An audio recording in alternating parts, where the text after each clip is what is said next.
Hey there. Today I want to talk about a Beretta 92 that's less known in the 92 community. This is a Beretta 92G. The major difference between a Beretta 92 FS and a Beretta 92G is that a Beretta 92G does not have a thumb safety. What you actually see here is a decocker. So essentially, the 92G is a decocker only model. So what that means is if I decide to, we'll do this here just to show that there's not a round in the chamber, right?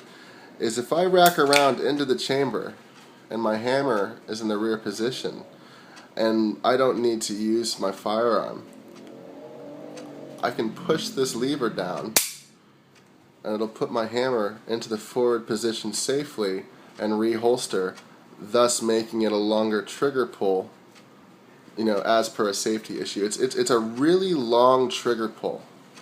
So that is the difference between the 92G and the 92FS.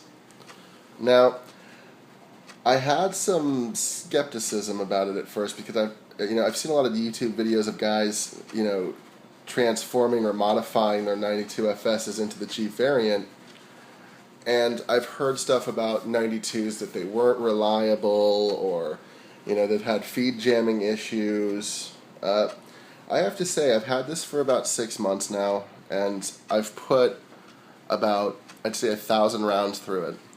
I have never had an issue. I've never had a failure to feed, never had a failure to, eject, nothing.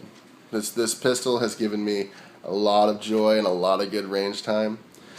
For me, it's a perfect all-around pistol. It shoots really well. It shoots accurately. This is a 10-round grouping, and I'm not the best shooter on the planet, but the gun definitely shoots better than I do.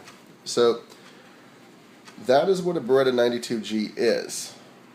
Now, as far as what you get when you purchase one, and what I found interesting is they don't really cut corners with the pistol.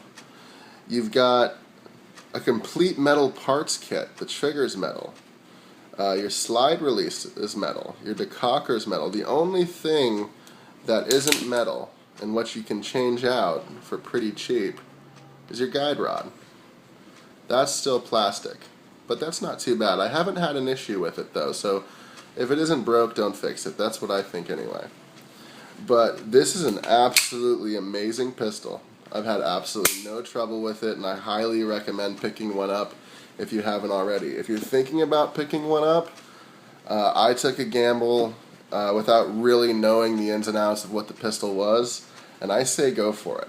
It comes with 2 magazines, 2 15-round magazines, and a box. And the first range trip, I took it out. My slide was a little bit stiff, but I took it apart before I went to the range, and I gave it a good cleaning. I oiled it up really nicely, and now, and that day rather, that slide just feels like it glides on ball bearings. That's what I love about it. It's a really smooth action pistol, and like I said, it's really accurate, really reliable, and it's perfect for police officers. It's perfect for people that can get away with concealing one. You don't have the added step in a fight to take off your thumb safety, but you do have the option to decock the weapon in case you don't actually need it or you're going to holster it. So absolutely fantastic pistol. They can be had for around $500 on Gunbroker. Highly recommend it. Let me know what you guys think. Let me know if you guys have any questions. I will do my best to answer them as quickly as possible.